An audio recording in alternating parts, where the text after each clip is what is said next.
when you're writing the scenes, like specifically Ajit scene ఉంటుంది, he holds a baby and he tries to iron the baby.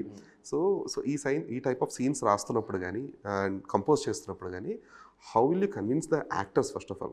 Though Ajit tried Mankata and everything, being a grey shade, but convincing an actor to holding the baby till ironing him, like it's not like he's going to iron him, but that's the range of it is a great thought అనమాట. So ఇప్పుడు two విషయాలు అండి. ఇప్పుడు grey shades characters ఉన్నాయి కదా, grey shade అన్న కదా, ఎవరికి గ్రే షేడ్ లేదు చెప్పండి? మీకు ఒక షేడ్ ఉంటుంది, నాకు ఒక షేడ్ ఉంటుంది, మన అందరి లోపల ఎవ్రీ సింగిల్ పర్సన్, ఈ రూమ్లో ఉండే అందరి దగ్గర ఒక గ్రే షేడ్ ఉంటుంది. హ్యూమర్ మీ దగ్గర ఉంటుందో, ఈ లెవెల్స్ చేంజ్ అవుతుంది అనమాట. ఎంత ఒక పర్సన్ ఎంత హ్యాపీగా ఉన్నాడో, ఎంత హ్యూమర్గా ఉన్నాడో, ఇంకొక పర్సన్ ఎంత గ్రేవ్గా ఉన్నాడో, ఎంత నెగిటివ్గా ఉన్నారో, ఇది చేంజ్ అవుతుంది అనమాట ఎప్పుడు. So every individual has all the navarasas and all the emotions. అలాగే మనం బిల్డ్ అయ్యాం. ఇప్పుడు గ్రే షేడ్ మనం ఎందుకు చూస్ చేస్తాము?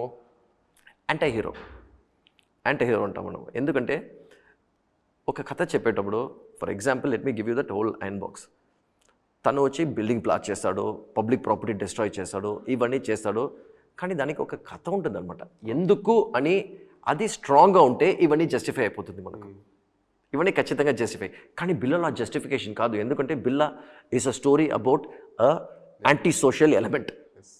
ఫిక్స్ అండి, తనకు ఫ్లాష్ బ్యాక్ లేదు, ఏం లేదు, తను మంచోడు లేదు. It is an anti social element. ఎందుకంటే ఎప్పుడు ఒక గ్రే ఇది ఉండే వాళ్ళకి వచ్చి అలాంటి క్యారెక్టర్స్, అలాంటి సినిమాలు డిజైన్ చేసేటప్పుడు ఎప్పుడు ఒక స్టైల్ ఒకటి ఉంటుంది, దానికి ఒక స్టైల్ ఒకటి అప్లై చేసేదానికి వీఆర్ నాట్ గ్లోరిఫైయింగ్ వాళ్ళు మనం గ్లోరిఫై చేయలేదు, but it's an entertainment. How we are going to present a character or a grey shade. Reasoning ఒకటి, స్వాగ్ అండ్ యాటిట్యూడ్ ఒకటి, అంతే.